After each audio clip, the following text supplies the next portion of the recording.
CBC News has learned details about John Baird's report looking into what exactly happened in the October federal election. Andrew Scheer acknowledged that he received the report via a tweet today. The CBC's Catherine Cullen is here with more. Hi, Catherine. Hey, Vashi. So the party says it won't be made public, but you've learned some of what is in that report. That's right. Myself, our colleague Hannah Thibodeau as well, speaking to sources who have spoken with Mr. Baird about this report. John Baird was asked by Andrew Scheer to give him a reflection of what happened during the election campaign. He certainly found quite a few problems. We're talking about problems with the party's platform, problems with the party's communication, problems with the party's candidate screening. Notably, John Baird also identified the fact that there were too few experienced staffers working on Andrew Scheer's campaign and too much control centralized in the hands of campaign manager Hamish Marshall. Now, we're told that the report also includes some real-world examples of problems that Andrew Scheer faced during the election campaign. Some of these things are things that were, I think, pretty evident to the public, that he struggled in dealing with questions around, for instance, his dual Canadian-American citizenship, struggled with questions about his career as an insurance broker, whether or not he had received the proper accreditation, that those weren't necessarily issues he should have been struggling with, but also, again, identifying those staffing issues as a major source of concern.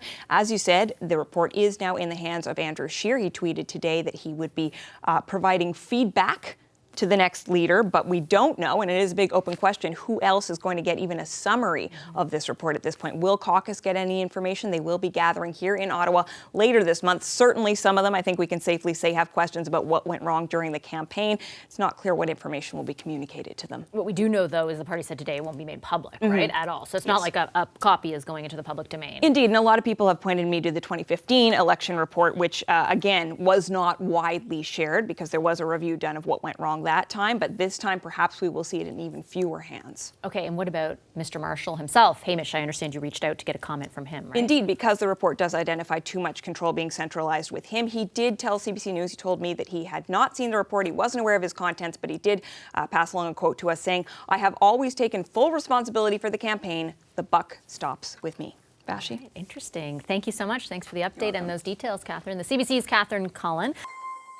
Welcome back to Power and Politics with the Power Panel, Stockwell Day, Supriya Dwivedi, and Marcella Munro. Conservative leader Andrew Scheer tweeted earlier today thanking John Baird for completing an internal post-mortem report on the party's performance in the 2019 election. I don't think we have the tweet. We do not have the tweet, I'm sorry. But basically, he thanks Mr. Baird for the report, and he says, I know you've put many hours into this volunteer role. I really appreciate it. Looking forward to reviewing it and sharing feedback with the next leader of the party.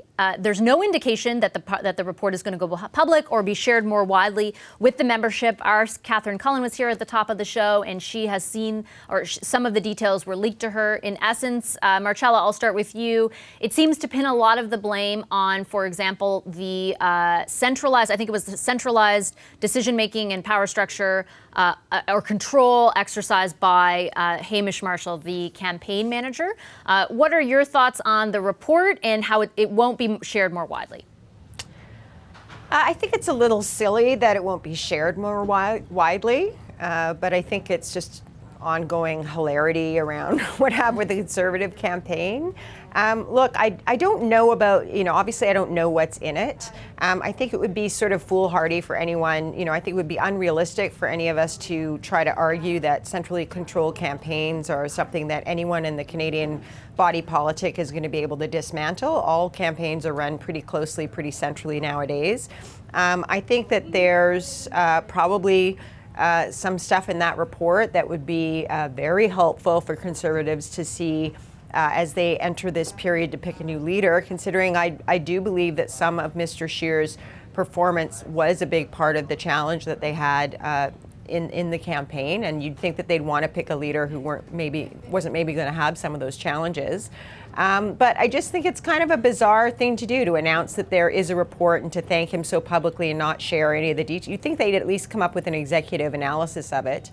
My other spidey sense says that this has happened in other political jurisdictions with other political party reviews, and usually there's a leak at some point. So I'll be very surprised if this report doesn't end up on the front pages or perhaps on the top of a show like this one. Yeah, they're welcome to leak the full report to me anytime. I'll just make that public service announcement now. Stockwell, what do you think about the fact that it won't be shared more widely? Anything unusual about that where you sit? And what about the blame factor on Mr. Marshall? Well, first, it's not unusual that these things come out and they're supposed to be private. I agree 100% with Marcel. It's sort of bizarre. You know it's going to get leaked, and good for Catherine Cullen. She's already got some scoops on it. We're all going to be seeing it soon enough. So why not just publish it and let the members, let everybody see it who wants to. John Baird is a smart guy, and I think I haven't seen it, but I think it's a good report. As far as some of the blame going around, I helped out on the campaign and went into a number of constituencies when I was asked to do so. It was a fairly common theme that quote, the center was not listening. And I experienced that myself in terms of trying to get some messages through on behalf of candidates. So it's a good time to tune up. You can't run a campaign, any kind, and shut out the local regions and not be listening to what's going on the ground. So if that is the concern, one of them that's raised, then I think it's partially valid. Supriya, to both Stockwell and Marcella's points, though, is it difficult in this political environment for the center not to dictate as much as it does for campaigns? Yeah, and that's a really good point. I don't know if there's any real breaking away from that, but I mean, more to the "don't do what Donnie don't does" report. It just seems kind of commonsensical. I think most people have a general idea, just watching that campaign, what went wrong. Pro tip, if you've got dual citizenship and you made a big fuss over other people's dual citizenship, you may want to come clean about that. Also, if you weren't actually an insurance broker, don't put that on your official CV. Those are, very commonsensical things that the campaign did, and this isn't even mentioning or touching on any of the social conservative stuff. I think the fundamental issue that the Conservatives have, and they are going to have, continue having going forward, if they don't actually have a leader that other Conservatives would perhaps pejoratively refer to as red Tories, is that the country has shifted. The demographics have shifted. The Conservatives are trying to win in a Canada that from 2010, 2011. Now millennials and Gen Z are of voting age. Climate change is a really big deal to us, even for older millennials like myself. Standing up for LGBTQ friends and family is also a very big deal for us. It's not enough that you're just going to tolerate them. And I don't, it's one thing to show up at Pride. To me, that's just more of a photo op. It's really what kind of policies